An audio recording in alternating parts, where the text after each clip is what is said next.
Hola, avui m'agradaria compartir una reflexió que faig molt sovint amb les persones que acompanyo, no? O que me n'adono acompanyant persones, i és el tresor que hi ha en la ferida. I m'explico. Um, Crec que a aquestes alçades ja sabem que el patiment forma part de la vida. A la vida n'hi ha de patiment, hi ha coses que són difícils, tots tenim les nostres experiències que ens han d'alguna manera condicionat, que ens han afectat, no?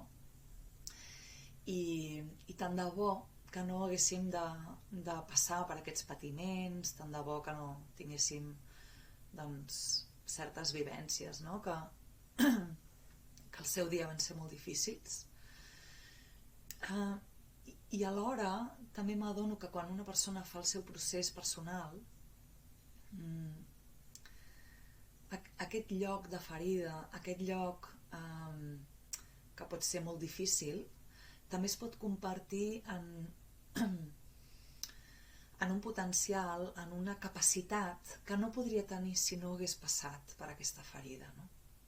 Per exemple, que una persona s'hagi sentit exclosa al llarg de la seva vida, que hagi sentit que no pertany, que d'alguna manera és diferent d'aquell grup, d'aquell context, no? Això és algo que és molt dolorós, no? I que si d'alguna manera no està treballat, doncs ho segueix sent cada vegada que no formo part, cada vegada que sento que sóc diferent, no?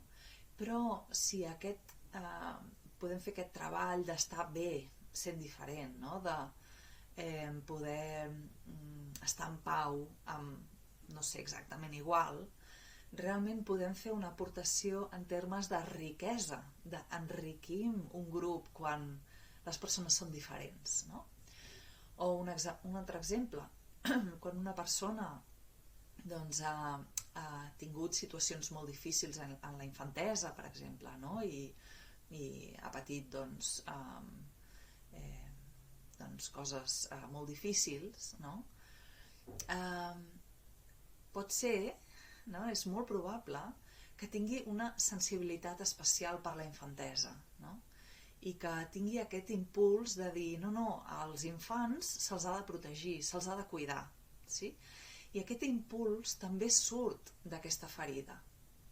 Clar, tant de bo que si aquesta persona ha pogut reparar la seva ferida, aquest impuls serà un impuls que no només farà una bona contribució, sinó que no estarà fent mal contínuament en el fet de recordar la seva ferida, sí? L'ideal és quan hem pogut fer com tot aquest procés, que d'alguna manera ja no ens fa tan mal, ja és una cosa que podem cuidar millor, i alhora podem contribuir amb el tresor que ens ha aportat d'alguna manera, el potencial o la qualitat que ens ha aportat, no?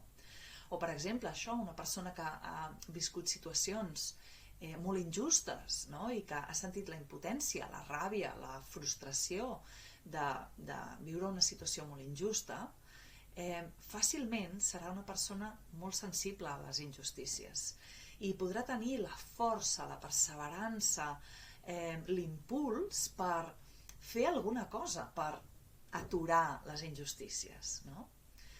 I bé, doncs volia una miqueta com reconèixer també aquest aspecte de potencial que té la ferida, tant de bo que no sigui per seguir fent mal a dins, sinó que puguem fer aquest procés de netejar-la, de curar-la, encara que fa una mica de mal, fer atravessar com aquest procés de reparar, no? O de curar la ferida, però que d'aquesta manera ens quedi la memòria de lo important, sense tant dolor, i en canvi pugui servir per fer una contribució en el món que fa que disminueixi el patiment, no? Que altres persones puguin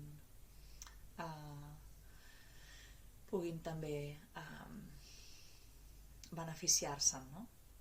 De fet, com a terapeuta, si jo no tingués cap ferida, no hagués fet el meu procés, jo tampoc podria estar acompanyant a ningú, no?